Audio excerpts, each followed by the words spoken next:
सभी को अयोध्या धाम के एडवोकेट शिवम पांडे की तरफ से नमस्कार साथियों। मैं आपका advocate Shivam Pandey high court आप लोगों को नित्य निरंतर 69,000 शिक्षक भर्ती के संबंध में जानकारी देता आ रहा हूं और चीज़ों को आप लोगों के समक्ष पूर्णतः रखता हुआ आगे बढ़ रहा हूं। इसी क्रम में मैं धीरे धीरे आप लोगों को जब से लगभग 1 साल से YouTube पर चीज़ों को बताने लगा हूं, तब से आप लोगों का शोषण होना कम हो गया है और आप लोगों को सही दिशा में कार्य करने का अनुभव प्राप्त हो गया है। चाहे वह डबल आरक्षण हो, मेडिएशन हो या MRC हो या फिर रिविजिट संबंधी जानकारी हो, आंसर की संबंधी जानकारी या कंटेम्प्ट हो। मेरे द्वारा 2 या 3 कंटेम्प्ट भी डाले गए। तो 69,000 वैकेंसी में जो चीज़ें अस्थायी थी उसको स्थायी करने के लिए मेरे द्वारा नित्य निरंतर प्रयास किया गया। 16 मई 2020 से मेरे द्वारा EWS केस को पूर्णतः सृजित करते हुए आगे की कार्य योजना बनाई गई और धीरे धीरे शनैः शनैः चलते चलते अपनी सबसे पावरफुल पिटीशन को मैं आपको बता देना चाहता हूं साथियों कि EWS केस में कहीं भी किसी भी प्रकार का कोई संदेह मुझे नहीं दिख रहा है और ना है। बाकी उच्च न्यायालय में सुनवाई के बाद मैं आप लोगों को सूचित करूंगा कि आज क्या क्या हुआ। 101% मैं आशान्वित और भगवान श्री राम की प्रेरणा से बिल्कुल प्रफुल्लित हूं कि इस केस में बहुत अच्छा अभ्यर्थियों के साथ होने वाला है।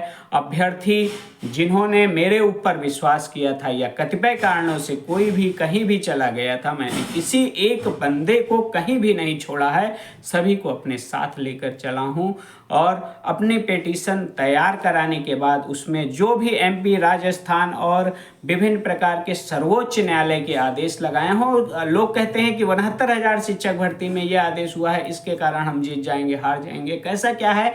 तो मुझे उसको एक साइड में रखते हुए एक नज़ीर रूपी कार्य करते हुए कई आदेशों को लगाना पड़ा है, जिससे हम 69,000 शिक्षक भर्ती में जो EWS तत्कालीन आरक्षण 10% का इकोनॉमिक वीकर सेक्शन के लिए था उसे नज़रअंदाज कर दिया, उसे लागू करा पाएँ। हमारी 6900 सीटों पर सरकार ने या आप ये कहिए कि भ्रष्ट अधिकारियों ने जो खेल खेला है, अधिवक्ता होने के नाते, एक अभ्यर्थी होने के नाते मैंने उस पर कार्य किया और कार्य करने के बाद पूर्णतः विवश कर दिया है। यहाँ तक आप ये समझिए कि 5-5, 6-6 डेट महाधिवक्ता गायब हो जाएं, अर्चना सिंह जी गायब हो जाएं, अरुण कुमार जी गायब हो जाएं, मतलब कोर्ट को फेस करने की क्षमता नहीं थी। लेकिन हम माननीय उच्च न्यायालय से सर्वोच्च न्यायालय तक गए, डायरेक्शन भी प्राप्त किया और हमने प्रश्न किया कि नहीं, सुनवाई होनी चाहिए।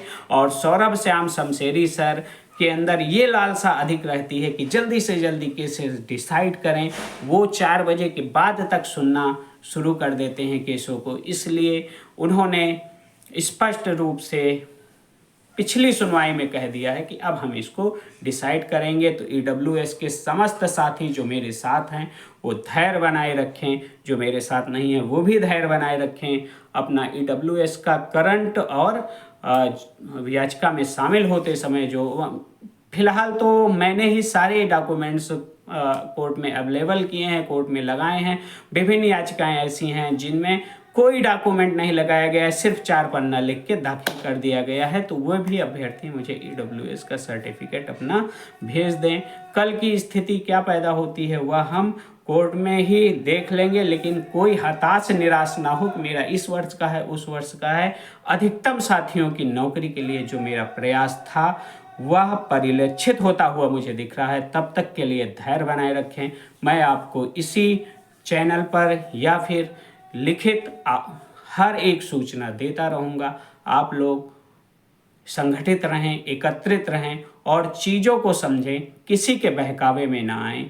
क्योंकि मैं देखता हूँ कोई भी मुद्दा शुरू होता है तो उसमें विभिन्न प्रकार के लोग अपनी विभिन्न प्रकार की गलत टिप्पणियाँ करके लोगों को गुमराह कर देते हैं। आप लोगों को अयोध्या धाम के advocate Shivam Pandey high court की तरफ से जय श्री राम, जय हनुमान, जय महाकाल।